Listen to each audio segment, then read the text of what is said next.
இந்த ஆபிரகாமை கர்த்தர் அழைத்து சொன்னாரு, என்னுடைய பெரிய ஜாதியாக்குவேன் சொன்னார், உன் சன்னதி விளங்கன்னு சொன்னாரு, ஈசாக்கினிடத்திலிருந்து ஒரு சன்னதி பெருகன்னு சொன்னாரு.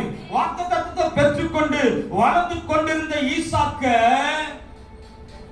22ஆம் அதிகாரத்துல கர்த்தர் சந்திக்கிறார். ஆதியாகமம் 22ல ஈசாக்க பலி கொடுக்கும்படியாய் ஒப்பு கொடுக்க சொல்றாரு. இப்போ ஈசாக்கும் ஆபிரகாமையும் ஆபிரகாம் ஈசாக்கை கொண்டு போய் பலியிடு. ஆபிரகாம் தன் பிள்ளையை கூட்டிக்கிட்டு போய்கிட்டே இருக்கிறார். இங்க பாருங்க, விசுவாசமும் கிரியும் இருந்தால்தான் விசுவாசம் பூரணப்படும். இதுல எது ஒண்ணு விட்டாலுமே உங்க விசுவாசம் செத்து போச்சுன்னு அர்த்தம். விசுவாசமான வார்த்தையை பேசுவீங்க, விசுவாசத்துக்குரிய காரியம் நடப்பீங்க, ஆனா அது கிரிய நடக்காது. ஏன்னா உங்க விசுவாசம் செத்து போய் கிடக்குது. இங்க ஆபிரகாம் கிட்ட சொல்றாரு, உன் சன்னதியில விலங்குன்னு சொல்லிட்டு இப்ப ஆதியாகமம் 22 ஈசாக்க கூட்டிட்டு போய் பலியிடு.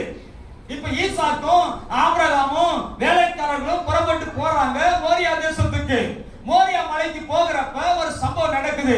இடையில அப்ப பார்த்து பிள்ளை கேட்கிறான் ஈசாக்கு, அப்பா பார்த்து, அப்பா விறகு இருக்குது, எங்க போறோம்? பலியிட போறோம்பா. எங்க? மோரியா மலைக்கு. ஓகே. அப்ப கேக்குறாரு, ஆமா இப்ப பலியிட போனா விறகு இருக்கு, நெருப்பு இருக்கு, ஆனா ஆட்டை காணுமே கேக்குறாரு. அப்பா சொல்றாரு, கர்த்தர் பார்த்துக் கொள்வார். ஈசாக்கை பலி கொடுக்க போறாரு. ஆடு எங்க? கர்த்தர் பார்த்துப்பாரு. இன்னும் கொஞ்சம் தூரம் நடந்து போறாரு. திரும்ப வேலைக்காரனை பார்த்து சொல்றாரு, நீங்க இங்கே இருங்க, நானும் என் பிள்ளையாண்டாலும் போய் கர்த்தரை தொழுது கொண்டு திரும்பி வருகிறோம். எவ்வளவு விசுவாசமான வார்த்தை பேசுற பாருங்க. நானும் என் பிள்ளையாண்டாலும் போறோம். ஆனா எதுக்குதான் போறாரு? பையனை பெரிய பலியிட சொல்லிருக்கிற, நான் போய் திரும்பி வரேன்னு சொல்லல. நான் போய் நானும் என் பிள்ளையாண்டாலும் திரும்பி அவருக்கு தெரியும், என் ஆண்டவர் வாக்குத்தத்தம் பண்ணவர், என் பிள்ளையிலிருந்து சன்னதி உருவாகும்னு சொன்னவர், என் பிள்ளையிலிருந்து சன்னதி உருவாகும். இல்லைனாலும் மரிச்சாலும் மரிச்சவனை உயிரோடு எழுப்புகிற என் தேவன் சர்வ வல்லவர். இங்க பாருங்க, கொண்டு போனா சொல்லிட்டு விசுவாசம் போனாரு.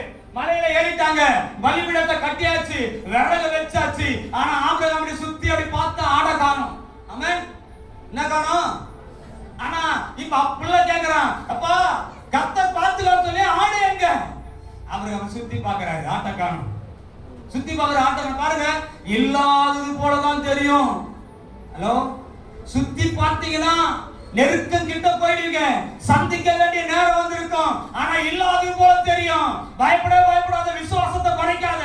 சுத்தி பாக்குறாரு, பலிபீடம் கட்டியாச்சு, பலிபீடத்துல விறகு வச்சாச்சு, கையில நெருப்பு இருக்குது, கையில கத்தி இருக்குது, ஆனா ஆட்டை காணோம்.